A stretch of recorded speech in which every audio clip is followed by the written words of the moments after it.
Tonight at 6, speed cameras are now patrolling traffic on the north side of Indianapolis. This is along I-465 and I-69. This is best known as the Clear Path Project. INDOT tells us these cameras are meant to keep construction workers and drivers safe. And tonight we're getting a better idea of just how this program so far has impacted the area so far. Karen Campbell joins us live tonight with some of the latest numbers. What are the metrics, Karen? Hey there, Ann and Scott. You know, INDOT tells me that there have been, get this, more than 20,000 of these warning notices that have been sent out to drivers who are caught speeding in these construction zones here. Now, again, this is during this pre-enforcement period. Now, it's INDOT's way of letting drivers know, hey, you know what, slow down before you get fined. INDOT is watching and cracking down on drivers who don't slow down in construction zones. Crews are using speed cameras set up at different spots on 465 and 69 on the north side of Indy. So it's safety for everyone. INDOT spokesperson Natalie Garrett says the goal is to reduce the number and severity of crashes and speed in work sites. Garrett says drivers have already begun receiving courtesy notices in the mail showing their vehicle, date, time, and location of the violation, and their speed. In January, more than 28,000 courtesy notices were sent to drivers traveling 11 miles per hour or more over the posted 45-mile-per-hour speed limit. There's no action that needs to be taken with those. Just an awareness piece, letting drivers know, hey, you were driving in excess of the posted speed limit. Here's information about safe zones. INDOT has tried this program before. Data from a November 2024 Safe Zones report out of Hancock County shows there was a 70% decrease in excessive speeding in just the first 4 months. INDOT had its eye on this technology for some time. Similar programs have been successful in other states, such as Illinois, Maryland, and Pennsylvania.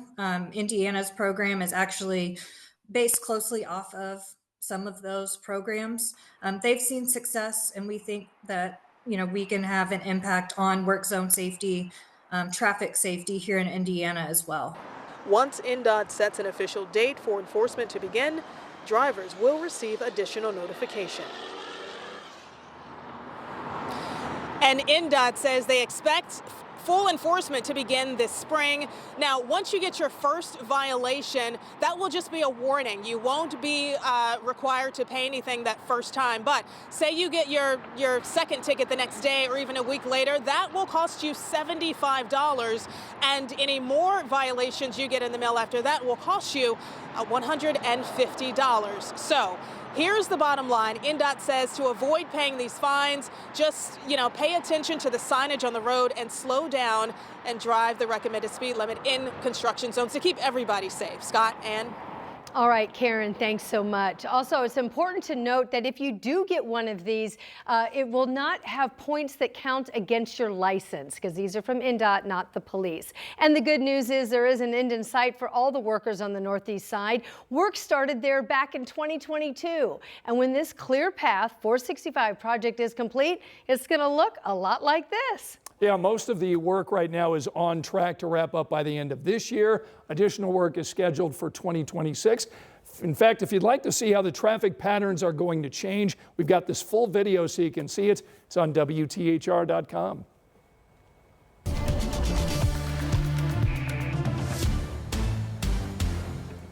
Weather impact. Yep, rain is headed for central Indiana at this hour. It is at our doorstep. You can see the storms on the Dive 13 radar right now. And while most of Indianapolis right now is dry, boy, oh boy, that's going to change in just a matter of hours. Yeah, so is that coming in later tonight then? It is, the heaviest especially. I think by 7, 8 o'clock, most of us will be dealing with some sort of rain, just not very heavy. The heaviest rain, a few rumbles of thunder after 9 p.m. This is how local radar looks at this hour, and the steady rain has made its way into Terre Haute, into Evansville, Bloomington, Columbus, Nashville. It's close, and this will continue to move from south west to northeast and continue to fill in. So as I mentioned, by 7, 8 o'clock, most of us will be dealing with rain. Some of that heavy at times. That's one of the impacts, along with some rumbles of thunder. Can't rule out a couple of gusty thunderstorms. The severe threat for now is to our south. What you need to do, prepare for some street flooding and some slower travel. We'll even have some slow travel and some wet roads through the early part of tomorrow morning.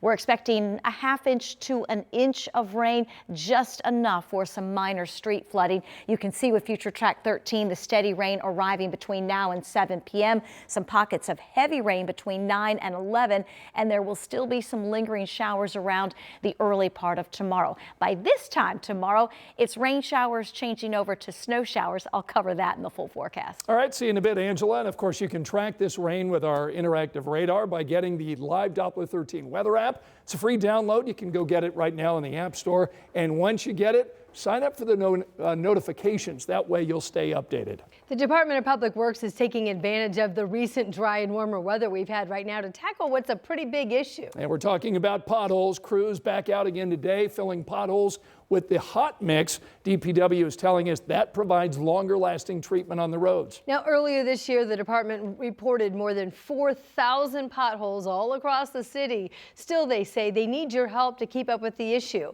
So make sure that if you see a big pothole, you report it through the Mayor's Action Center. We've put a link online for you right now at WTHR.com where you can do just that. Tonight, the city is being sued after the death of 2 kayakers in the White River last year. Attorneys for the families of Marcus Robinson and Solomon Shirley filed the wrongful death lawsuit almost a year now after the tragedy. Our Marion County reporter Lauren Kostick shares why attorneys now believe they have a case. Last April, search crews combed through every inch of the White River after 30-year-old Marcus Robinson and 22-year-old Solomon Shirley went missing, ultimately finding their bodies about a week later. Attorneys believe the 2 brothers drowned after kayaking over a low-head dam near Belmont Beach and 16th Street. In the 8-page lawsuit, attorneys claim the city received numerous requests to remove the dam, modify it, or at least put up more signs upstream. But according to attorneys, those requests went ignored. A 17-year-old also died at the same spot while canoeing in 2021. Last year, Indy DPW announced funding to remove the dam, but so far, a timeline has not been set. And we also reached out to the city about this new lawsuit. The Office of Corporation Counsel told us they will not be commenting on pending litigation. In Indianapolis, Lauren Kostick, 13 News. Tonight, an Indianapolis man awaits sentencing after he's found guilty in a road rage shooting that left a woman without her left eye. That shooting happened back in March of 2023. Marquise Tipton fired 6 shots at an SUV after a crash at 71st and Keystone. One of those stray bullets went through the wall over at Sullivan Hardware across the street. It went through the window. It hit the cashier, Susie Warden, in the face. And this is a picture of Susie. She lost her left eye. Warden testify in front of a judge today as part of this trial. I was a lot more worked up than I thought I would be, because I think all along I've kind of not maybe taken it as seriously as I should have, but I think the last few days have been kind of nerve-wracking. So I'm very glad it's over. The judge found the suspect, Tipton, guilty of aggravated battery and 2 counts of criminal recklessness. His sentencing date is set for April 29th. A former Marion County constable was back in court today, months after pleading guilty to misconduct and gun charges. The former Center Township constable, Denise Hatch, tells 13 News that she's looking to vacate her felony charge for official misconduct. Now, Hatch pleaded guilty to the charges last October, but now she says she wants to reverse her plea. A Marion County judge denied a previous request by Hatch to overturn this plea agreement last year. Hatch agreed to plead guilty to several of the charges, including felony official misconduct. Now, according to the court filings today, another hearing is now set for March 18th.